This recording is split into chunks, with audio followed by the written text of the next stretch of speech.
Mga boss idol, magandang araw sa inyo. Panibagong araw na may panibagong video na naman ang ating tatalakayin ngayon.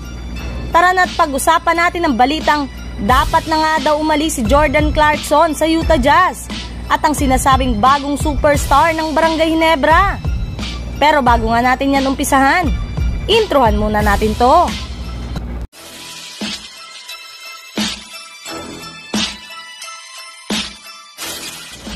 Halina't pag-usapan natin ang balitang dapat na nga daw umalis si Jordan Clarkson sa Utah Jazz.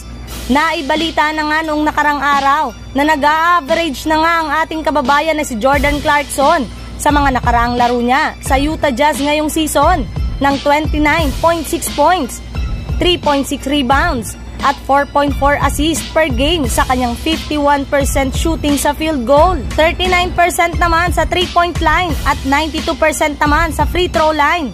Ngunit sa kabila nga niyan, ay hindi pa rin naman nga ito nagiging sapat upang mabuhat niya ang kanilang kupunan. Sa katunayan, matapos nga silang matalo sa kanilang huling laro laban sa Portland Trail Blazer, ay bumagsak na nga sa 4 wins at 11 losses ang kanilang record bilang ika-13 sa standing ng Western Conference. Kaya dyan pala nga ay malinaw nang nasasayang na nga talagang talento ni Clarkson sa Jazz, since kahit gaano man nga kalaking numero ang kanyang gawin, ay hirap pa rin nga sila na manalo at napakaliit lamang nga ng kanilang tsansa ngayon na makapasok sa playoffs at maging sa play-in tournament ng West. Maging ang ilang mga fans nga ay napapagod na rin naman nga sa kupunan ng Utah Jazz, since parati lamang nga silang natatalo sa kanilang mga nakalipas na laban dahil sa malalamyang performance ng kanilang mga players.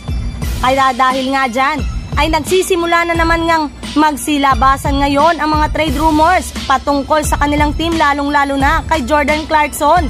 Gayong mas maganda nga na lumipat na lamang nga ito ng ibang kupunan. Sa ibang balita naman, patungkol sa sinasabing bagong superstar ng Barangay Ginebra. Bagamat man nga naging dikit ang laro ng Ginebra at Rain or Shine noong nakaraang araw, ay nagawa pa rin nga dito ng Ginebra na manalo sa score na 107-102. Salamat sa ipinakitang napakagandang performance ng kanilang pinakabagong player na si Maverick Ahamnisi, na muntika na ngang makapagtala ng triple-double sa kanyang nagawang 21 points, 12 rebounds at 9 assists, kasama na dyan ang kanilang clutch 3-pointer sa huling mga segundo ng kanilang mga laban para masil ang kanilang panalo. At dahil sa magandang ipinakita nito sa Barangay Ginebra, ay siya na nga daw po ang sinasabing bagong superstar ng kanilang kupunan, since sa kanyang unang 3 laro nga sa kanilang team ay agad-agad na siyang nag-average ng 16.3 points, 11 rebounds at 4 assists, 1 steal at 1.3 block per game. Kaya di na nga nakakapagtaka kung bakit maraming ang fans ang natutuwa sa kanyang performance ngayon.